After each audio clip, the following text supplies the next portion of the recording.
Hi, Dr. Victory here, and we're answering your YouTube questions in a special series of videos. So one of our viewers has asked about the difference between a sonohysterogram and a saline infusion sonohysterogram.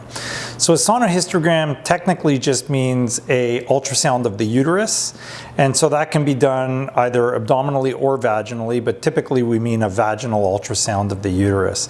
That should be painless unless they're pushing too hard or you're very sensitive inside. A saline infusion sonohysterogram is where we flush fluid into the uterus while doing the transvaginal ultrasound to determine if the shape of the uterus is normal and potentially if your fallopian tubes are open. Now, a lot of people are very worried about the potential for pain. We've got a great video on YouTube showing ourselves doing a saline infusion sonohysterogram with a willing participant, and you can find the link right up there. And on that video, you can see that there is no pain. How do you achieve that? Number one, you walk the patient through every step. You got to communicate, tell them what you're doing, make sure they understand the process. Number two, be gentle. If the gynecologist treats this like, they're changing an engine oil, obviously it's going to hurt. So they got to be very gentle. They got to be sensitive to your needs and your anxiety. Number three, everything should be warmed. So the speculum should be warmed. The gel that we lubricate the speculum with should be warmed. And the fluid that goes in you should be warmed. Why?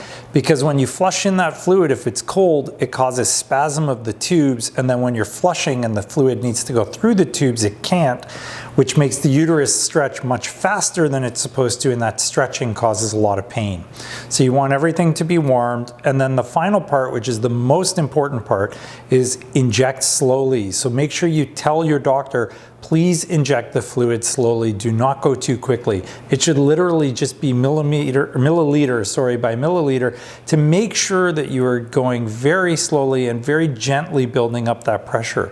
As long as you do that, there is almost never any severe pain. You might get a minimal amount of cramping, but we do 6 to 10 of these a day, and I rarely, if ever, have anyone complain about the pain because I do all of those steps. So do you need to be worried about it? Really no, as long as they're following the right steps.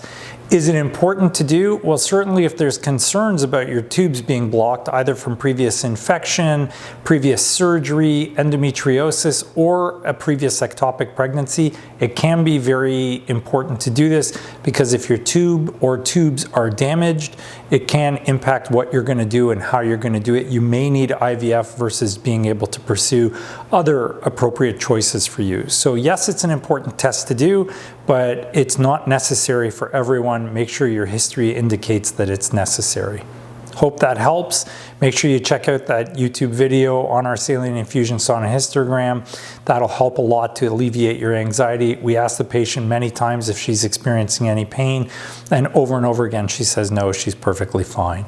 And she's a wonderful lady, but she's an average patient, and it was a completely standard saline infusion sonohysterogram for us. So we'll see you again soon, and if you have questions, don't hesitate to ask. We'll create a video and answer it for everyone.